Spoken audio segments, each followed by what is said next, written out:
This podcast is a Radio Mike original production. Head to radiomike.com.au to find out more. 50 years after the events of the final Harry Potter books, and Harry Potter is now headmaster of Hogwarts, ready to usher in a brand new generation of witches and wizards. My name's Radio Mike, and I love Harry Potter. In fact, I love Harry Potter so much that when I was a kid, I wrote an entire series of fan fiction books based on Hogwarts. This is book 1 in that series. Welcome to Harry Potter and the Boys.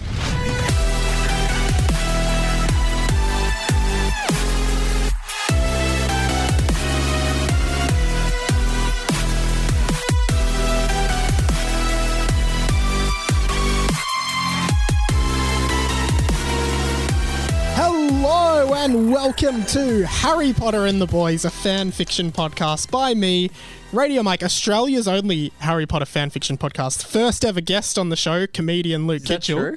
Yeah. You've really hit a niche. It is Australia's only Harry Potter fan fiction podcast, not the world's only, as I was corrected by listeners on a previous episode. Did you try and say, like, the only one in the universe? Well, no, not the universe. Hey, mate, Jupiter's actually got a pretty home-ranking podcast. And those are the comedic quips you could expect from Luke Kidgell on the podcast. Tell me obviously this podcast is about my Harry Potter fan fiction that I wrote when I was in year 7. I'm going to occasionally get guests like you on to read the fan fiction. What's your experience with Harry Potter? I've read all the books before I watched the films, I think, which is the correct order. You've read all of the Harry Potter books. Well, I hate that you're surprised by that. That stuns me because I used to read a lot as a child. In the early days of meeting Luke,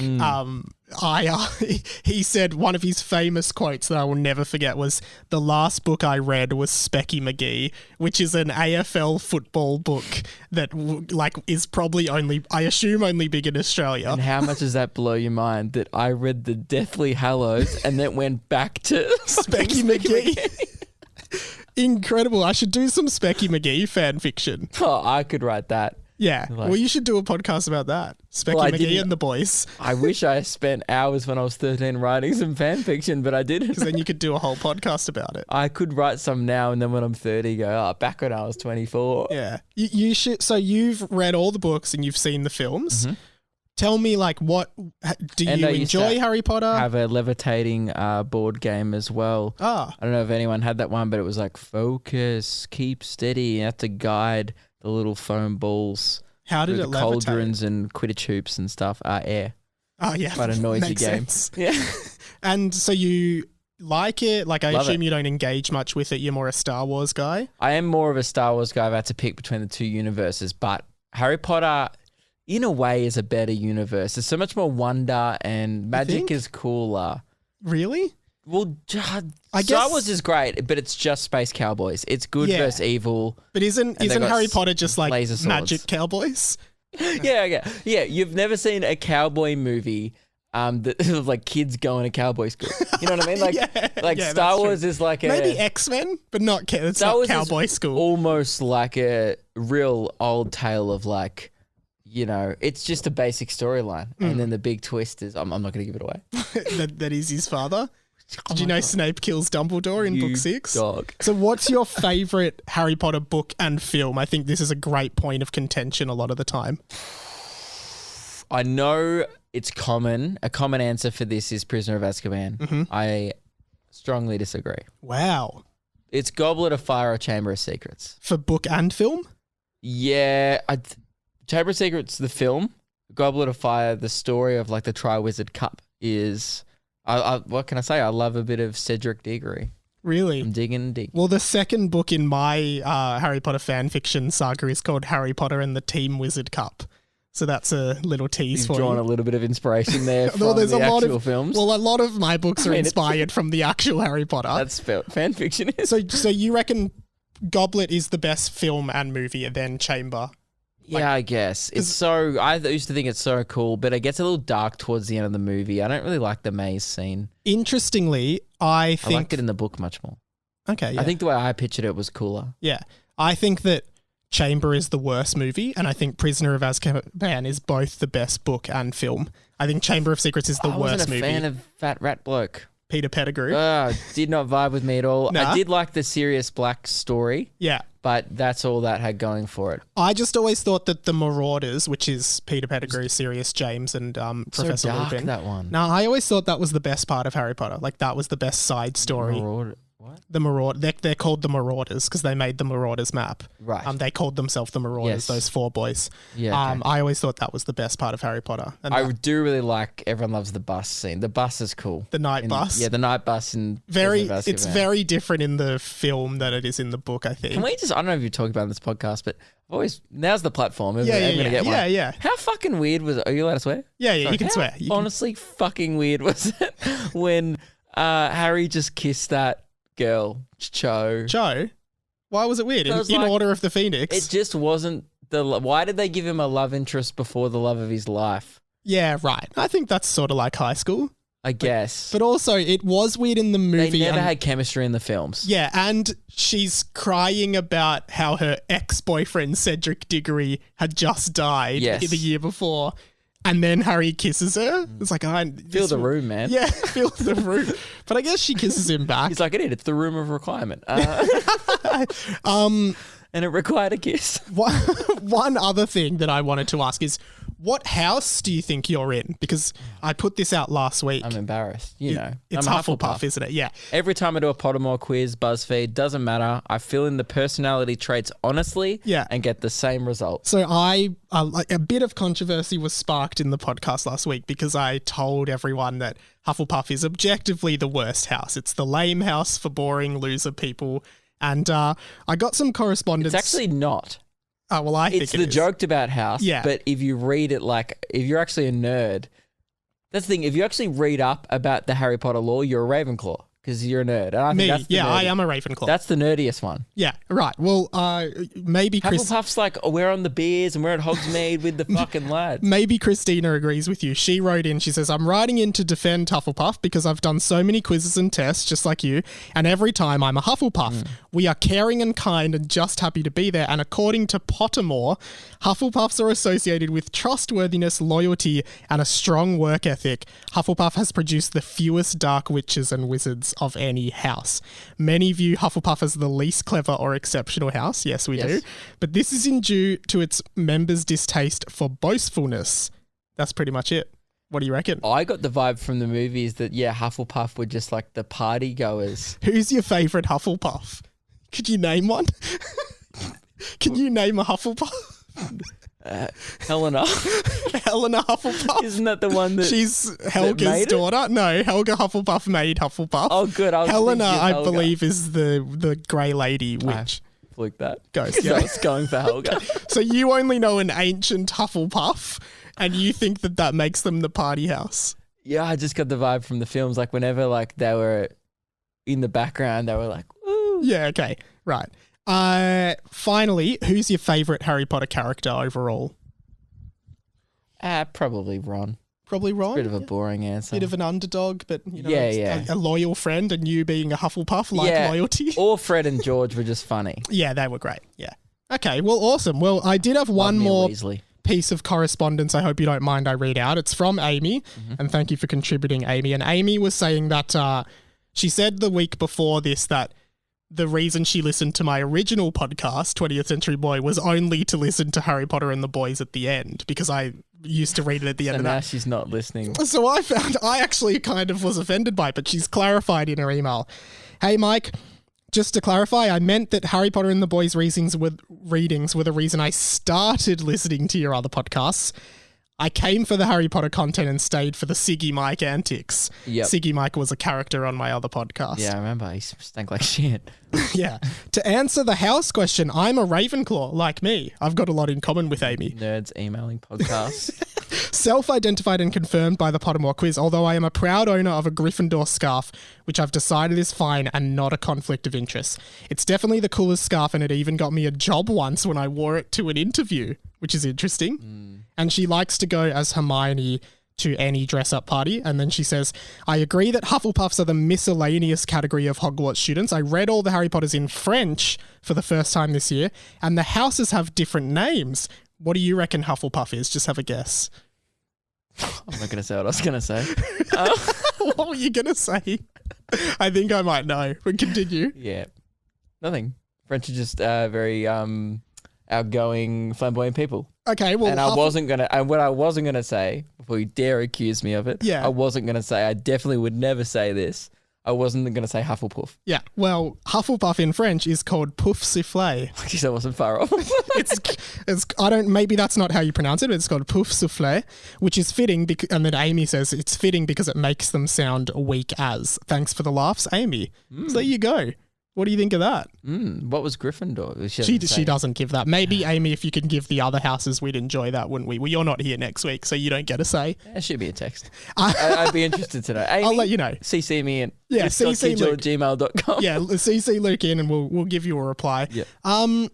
Now, you are a little bit familiar with this book. I believe you read one chapter of it on 20th Century Boy back a year ago, but it's likely more than a year ago. It's likely you don't remember much of that. The boys were off to Quidditch practice, and then it was. I remember how aggressive some of the dialogue was. Yeah, coming from knowing that you wrote it when you were 13. Yeah, and some of the characters are so blunt to each other. Yeah. I think we're actually back now in chapter 3. Yep. So chapter 3 is called "One of Many Bad Times in Diagon Alley," which suggests that there are more bad times to come. And what we've just come from is we've met one of the main boys, Derek, who is the idiot character. I remember Derek. And Derek, also Derek and Specky McGee, a lot of similarities. Derek McGee, maybe. Derek was his rival. Oh, there you go. Scooter Derek? Rings a bell. That kind of sounds familiar. Scooter Derek, I think. Maybe it is, yeah. His arch rival. And something strange was happening in the book. One thing you may remember about the book is very self-referential. Often the characters and the book itself reference the fact that it's a book. So that happens. I haven't looked too much ahead in this chapter, but it's kind of like the Truman Show, but they all know they're in it. They all know they're in it, yeah. It's a bit like the Truman Show. So I'm going to hand it over to you. You're going to start reading the chapter, and as we find funny things, we're going to comment on it from there. The guest gets to do the honors. I think so, yeah. So maybe start just by saying announcing chapter 3. I thought this was a contents page because already it's so confusing. Yeah. You've listed this is, I believe they're looking at the list of things to bring to school, yeah. So chapter 3, one of my Betty... fuck me. One of my Betty. You shouldn't have got someone on a podcast that can't read. Yeah. Whose last book was Specky McGee. One of many bad times in Diagon Alley. The boys had all made their way to Diagon Alley together. Is that the correct pronunciation? Of Diagon Alley. Is it Diagon? Yeah, Diagon Alley. In the movie, they kind of say Diagon. Well, there's an issue in Chamber of Secrets, one of your favourite films, where the flu powder, and Harry says diagonally, and he goes diagonally instead of to Diagon Alley. Yeah, so that's a little funny, cheeky little thing. The boys had all made their way to Diagon Alley together. Sorry, I realised I stopped talking. I didn't even get through a sentence. Is that mid-sentence? Yeah, okay. Michael read the what to bring letter out loud. Yeah. Uniform. Well, that's handy for the readers because it means we get to hear it as well, I guess. God. Yeah, thank God he's reading it out loud. But yet, instead of including it in a quotation mark, because he was reading it out loud, you've actually just included the list. Yeah, there's no quotation marks. No. It's in italics, isn't it? It is. Yeah. And so uniform, 3 sets of plain woolen robes, black. You're looking at the book like... I can't believe you wrote that. It's so... The next line, it makes it so obvious Mike wrote this when he was 13. Okay, go. Read it out. So the next thing in the list to buy, 1 pair of protective gloves, then in brackets, for girls who wish to give hand jobs. Oh my God, this is really problematic. That's horrible. They're going to high school. They're 11. It's sexist. This is awful. I apologize for this. Did you not proofread this before you put it on? Do you reckon I should cut this out? No. Wow, that's terrible. Yeah. Absolutely horrific. 1 winter cloak for winter, in brackets. Makes sense. That was a good one. Yeah, that was a good one. If your uniform lacks a name tag, it will be DNA tested and you'll be expelled in caps lock. Wow. That's a pretty drastic measure for not having a name tag. So the and boys, a DNA test as well. I know. Wouldn't they just use magic? Maybe it's a magic DNA test. Why are they using science at Hogwarts? Yeah, it's pretty weird because everyone knows Hogwarts defies science. Yes. So the boys went to get their robes fitted, which was really boring, and I didn't really want to explain what happened. So I just wrote this pointless crap. So that's written in the book. So that's an example of the narrator of the book being a character in the book, essentially. I mean, often it's you writing stuff down and Yeah. not going to delete it afterwards. Yeah, I think so. It stinks of a lot of just move on, just, keep writing. Yeah. And then it's got a list of books. So Cool. these are all the books that they'd need for Hogwarts. Mm-hmm. The Standard Book of Spells, Grade 1, obviously, standard. Magical Theory Edition, 12, 1, 2, 3, 4. I was about to They've say got a lot of editions. 1,234, but I realised you've just written the numbers 1, 2, 3, 4. Transfiguration, Shamsfiguration. What? Wait, what? You've just written... Transfiguration Schmansfiguration is one of the books you Yep. have to buy. 1,247 magical herbs and fungi. Or Interesting. fungi. That's a big book. Potions is stupid, but do it anyway. Is one of the books. Is that the name of the book? Yep. The next one's a personal favourite. Defense Against the Dark Arts / farts. Yes. I do remember that in this book, one of the subjects is defense against the dark arts / farts. Yep. So over the past 50 years, not only have the dark arts prevailed, but the dark farts have emerged. So we're teaching students in one class to protect themselves from both the dark arts and the dark farts, which Yeah. I think is clever. Both equally as important in high school. Yeah, well, definitely. But my favourite part is it's Defense Against the Dark Arts / farts for the dumb idiot and or / idiots. For the dumb idiot and... Because I think that was like, how they have those books that's like editing for dummies or podcasting for dummies. This is Defense Against the Dark Arts / farts for the dumb idiot and or idiots. You were pretty funny when you were 13. You had your Thanks, moments. Number 7 is How to Spot a Hagrid. Like, where's Wally? But it's just this big bloke taking up half the page. I want to read it. It'd be a picture book, for sure. If anyone wants to make a How to Spot a Hagrid page that's like Where's Wally, but if anyone just wants to Photoshop Hagrid into an existing Where's Wally, please feel free to send that in. This is awesome. And the final book on the list is Severus Snape and the 12-Sided Shape.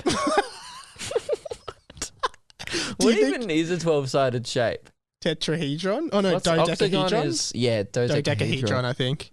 Yeah, that's Dodecahedron. 12-sided shape, Ruben. There's someone else in the room. It's Ruben. Dodecahedron, because do is 2, deca Yeah, is yeah. 10. 2 plus 10 is 12. Yeah, I'm glad you went with the 12-sided shape because that rhymes better with Snape. So, Severus Snape and the dodecahedron. So it goes back to the narration now. Yeah. The last book on the list was a series of 7 fantasy novels that were published by Harry Potter after he left school. Oh. The novels focused on Severus Snape and the crazy adventures he endured. So that's Severus Snape and the 12-sided shape. Right, okay. So it was Harry's doing. None of the Harry Potter books rhyme. There was never Harry Potter and the bird spotter or something. Jesus. J.K. Rowling, if you're listening, we'd love to see it. Harry Potter and a pizza with the Lotter. So the boys will... You do one. Harry Potter and the futuristic robota. Or something. That's Not as your good. best. Not your best. Well, I didn't want to do one because I didn't have any good ones. You forced me into that. That was an unconsensual rhyme. So the boys walked into Flourish and Blots. That's the bookstore. Yeah, I think, remember that. And looked around. For some extremely strange, unknown reason, 6 copies of all 7 books were right in front of them, which saves me the trouble of having to write about them looking for all the books, them finding them and buying them and stuff like that. Oh, yeah. So that's the narrator saying, Yeah. it saves me. Yeah, okay. As So they, there's a lot of that in this book when I couldn't be bothered explaining stuff. I'd just say this is exactly what happened with no nonsense. right, but in the time in which you've explained that you couldn't be bothered to explain it, you probably could have easily explained just explained it. Yeah. Waste Ah. of paper. Save the trees. As they exited after purchasing the books, they walked over to Weasley's Wizard, whatever it's called. Yeah, They- Weasley's Wizard Wheezers is the Fred and George's joke shop that they made after Hogwarts. Yeah, right. They But the narrator has just called it Weasley's Wizards, whatever it's called. They ran into an angry, tall, red-haired man. He was also wearing a hand-me-down robe. Oh, I wonder who it could possibly be. Is that the narrator saying that? In brackets, it says, oh, I wonder who it could possibly be. So I'm assuming it's Ron, who's at the Weasleys, or Fred, or George. Well, Fred's dead. Watch where you're going, boy, he said. Sorry, said Sam. When entering the store, they saw another red-headed man. Oh. Bloody hell, ejaculated Rob.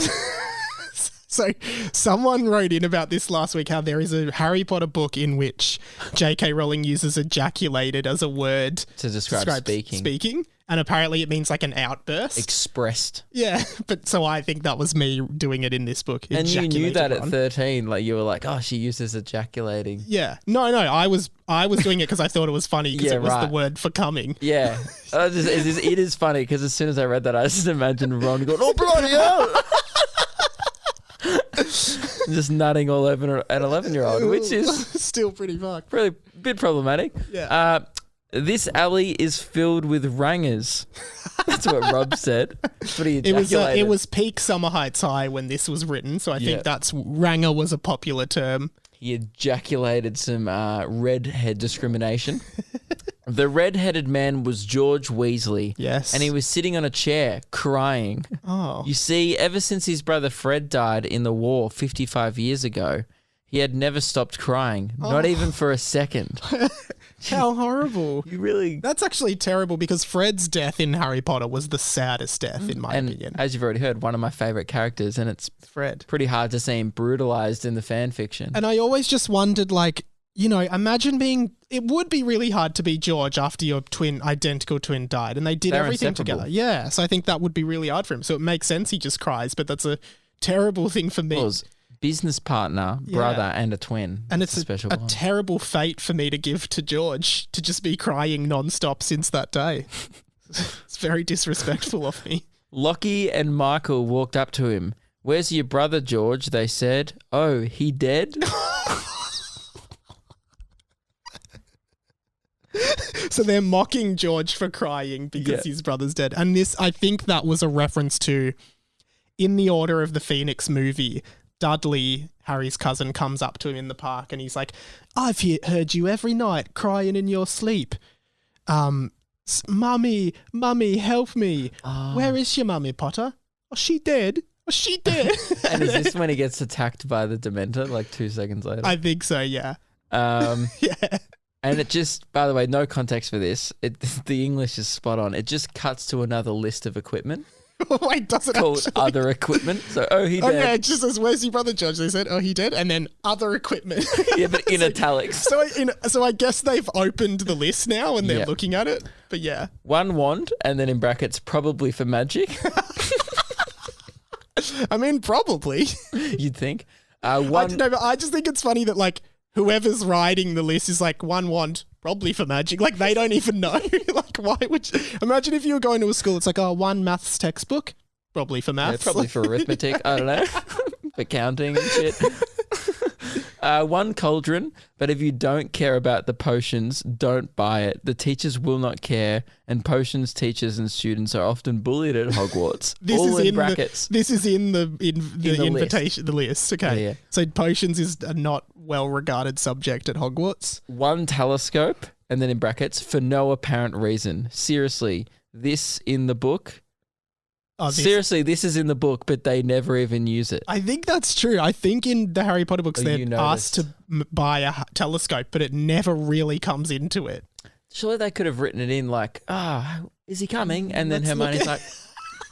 But, like, imagine a kid, like, how big are the telescopes? Like, are all these kids fucking holding massive telescopes to look at space? It's a very British thing to just have a pull-out telescope. How British is that? It's as British as a monocle and a muffin, you know? Yeah. You know how we check wallet, phone and keys? Yeah. People in England check muffin, monocle and telescope. All right, I'm headed to work. You got your monocle? Thanks, Mum. I would have forgot. You bloody... Yesterday was your muffin. You're bloody forgetful this week, you duffer. That's great. And then the last thing on the list is one owl or cat or toad. optional unless you are fat. What? I don't know. Which one's optional? Oh, so you don't. I think it's optional to get a pet unless you're fat. You need to have a pet. I think that's what so you it's have saying. something redeemable about your personality. I mean, that's a terrible thing to say as well. Terrible thing to say. Yeah, okay. I thought you meant like they're not allowed to have a pet if they're fat. No, I think it's like, if you are not fat, you have the option. If you are fat, you don't have the option. Compulsory toad. Michael looked at all the fat kids walking out of the pet shop. Is the next line. I mean, that's actually pretty good comedic timing. I didn't even see that coming at all. Especially because you just retrospectively apologized for a fat joke, and then 13-year-old Michael's like, haha, here's another one. The book is problematic, let's be real. But that's actually pretty funny. It's funny to see, you know, if you are fat, you need to get a pet, and then all these fat kids are coming out of the pet shop. He saw a big ice block on the ground. He picked it up. Ow, he said. It had burned him because it was so cold. What? Wait, did you skip something? That just seems to come out of nowhere. Yes. Okay. Why are you shocked? Yeah, I guess it was so. mid dialogue. You just put in a list. Okay, so Michael finds an ice block. And gave him a cold ice burn. It was so cold. It turned into fire. Michael threw it at Rob. Ow, said Rob. What was that for? The boys bought all the other crap. That's it. What? That exchange had not much to do with the plot. Wait, so we just come out of a list of things to buy. Then one of them sees ice on the floor, which turns into fire. After looking at all the fat kids, he goes, oh, fatties, oh, ice. That's horrible. That's so weird. And that's then it's just the worst writing ever. What is the context behind that? What a way to end the page. The boys bought all the other crap on the list. Seriously, I CBF with this chapter. Not often does J.K. Rowling use an MSN term in her book. Like, Harry CBF'd going to the prom that night, so he left Cho there. And then you like insert coolies in the wiggly text. So anyway, so the boys bought all the crap on the list, and then there's like that bit where you say, I seriously CBF with this chapter. Then you continue the sentence and go, and began walking. Yeah. So confusing. They ran into a boy called Dragon Mailboy. Dragon Mailboy? Is it supposed to be like Draco Malfoy? Yeah. I think so. Why the hell would you run into me like that? He nagged.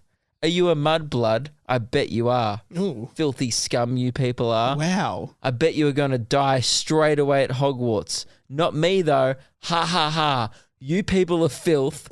Scum. This is now in all capitals. Filthy brats. Blah, blah, blah, blah, blah, blah, blah. I nag a lot, don't I? So you were mocking Draco's character. Yeah. So Malfoy is going on and on about how bad mudbloods are, in his opinion. Malboy, sorry. And he then references the fact that he nags a lot at the end of this tirade. Well, I'm a bit annoying. So he's literally, like, oh, you guys suck. Fuck you guys. You guys suck. I'm so annoying, aren't I? It's like the epitome of insecurity when you can't even insult someone without acknowledging that you're annoying. Locomotor Mortis, he yelled, aiming his wand at the boy's legs. So Locomotor Mortis is the leg lock spell. So loco, movement, moto, locomoto, movement, mortis, death. So death of movement. So it binds your legs together. So that's a good one. But Did you research where she got the spells from, or do you just know that? Well, I'm just assuming that locomo is like locomotion, which is an English word that means movement. I didn't know mortis meant death. Morte is death in most Euro, like Latin and Spanish and Italian. So I'm assuming that's what it roughly translates to. But also, first years, I don't know if Dragon Mailboys are first year, but they're not supposed to use, no student is supposed to use magic outside school. No. And why does he already know a dangerous spell like Locomotor Mortis? That's terrible writing. And why has he just gone up to these 6 boys and just insulted them? He accused them of being a mudblood. And then leg locking them. I mean, that's almost what Draco Malfoy does in the film to Hermione, and I think she cries like day one. It's pretty awful. Suddenly, they were all in a leg lock. They looked like morons trying to get out of it. People were staring and laughing at them. They were all very embarrassed. So 6 boys are attacked in public by another boy, and the public just look at them and stare and laugh at them. They're just like struggling to get out of a leg lock. And then it goes, luckily the spell wore off. Well, that's good. I'll get that mailboy if it's the last thing I do, said Tom. But little did he know, mailboy was going to die on page 14 or some other page soon. You predicted one of the characters' deaths. So again, J.K. Rowling never really does like, Harry was really angry at Voldemort, but little did he know Voldemort would meet his own untimely end in the 7th book. Like, when an author starts like referencing, this character will die on page 35. And that's the end of the chapter. What a way. Did you enjoy that? That was great. Yeah, I think that was a good chapter. Thank you. Quite the writer. Thanks, man. Yeah, I think there was a few really good moments there. What did you think overall? Like, what are your thoughts on that? Where do you think it's going? Like, what do you think's next? I mean, next I think is going to be the train to Hogwarts. Funny you say that. Also, I just realised... Right? Do you do Diagon Alley before the train? Yeah, you do. Chapter 4 is called The Eventful Ride on the Hogwarts Express. Boom. And it's funny, like... I've just stepped inside the mind of 13-year-old Mike. Let's do this. Knowing what you know about the book, throw out a prediction for something that could happen on the train. Just any wild prediction, and then next week I can refer back to it. Well, what page are we up to? Because page 14, Dragon Mailboy is going to This is die. what I was not sure if I should bring up, but I'm looking at this page where it says Dragon Mailboy was going to die on page 14 or some other page soon. That's page 15. Were they talking to a ghost? Well, I'm not sure if that's like because maybe you meant 14 pages from now. No, but I think it might be. Maybe I increase the font size at some point, and now the page numbers are out of whack, and now it doesn't make sense. You could never get this published. No, could never get it published. That would be so good if you could, at the end of this podcast, get the book published. Well, you couldn't because it's a Harry Potter book. I don't think you could publish a book that mentions Harry Potter. You can't just print it yourself? Yeah, you could, but you still can't sell it. Isn't parody legal? Yeah, but I don't think blatant parody. Like, I don't think you could be like, oh, this is my new show, The Simpsons, and it's a parody of The Simpsons. The Pimpsons. You could do The Pimpsons. But I don't think Dragon Mailboy is going to hold up in court. Yeah, I don't either. I think that, dude, anything happens. I think what happens in the film, it's usually loosely based on the film. I think there's going to be a shopping cart incident. Okay. With the trolley and all the sweets. Yeah. Because 13-year-old... We'll take the lot. 13-year-old Mike would have... Every kid loved that scene because it was like crazy candy. I think it was predominantly about sweets. And then maybe something dramatic happens right at the end. That's my prediction. Interesting. Well, thank you for joining me and reading my Harry Potter fan fiction this week. Thanks so much for having me. Where can people find you and support you? Oh, just Luke Kidgell on YouTube. I have a podcast, Memoirs of a White Guy. Yeah. I was about to say, it's actually not nearly as funny as this. Oh, thanks, man. You should come on again. This is great. This is fun, yeah. I just talk to myself. It's actually a lot more lonely than this. Yeah. And Luke and Lewis. Yeah. Which is less lonely. And LukeKidgell.com? LukeKidgell.com for if you want to give me money. Great. Guys, thank you so much for listening. You can follow me on Instagram, radio.mike. Tell your friends about the pod. That's the best way to just share it around. Like, tell other people if you think it's funny and want them to experience it as well. Leave a written review on the Apple podcast. That's a really good way to help, and I'd really appreciate that. Full videos of this go up on my YouTube, Radio Mike, so subscribe there. Also, full vids of my other pod as well, so please go and check that out. I think radiomike.com.au is my website, radio.mike on Insta. I think that's pretty much it. Thank you so much for listening. We'll be back next week. I will. Luke, I don't think you'll be back. No. But maybe on a future app you'll be back. That'd be great. My name's been Radio Mike, and Harry Potter and the Boys has been the inside of my mind. Catch you later.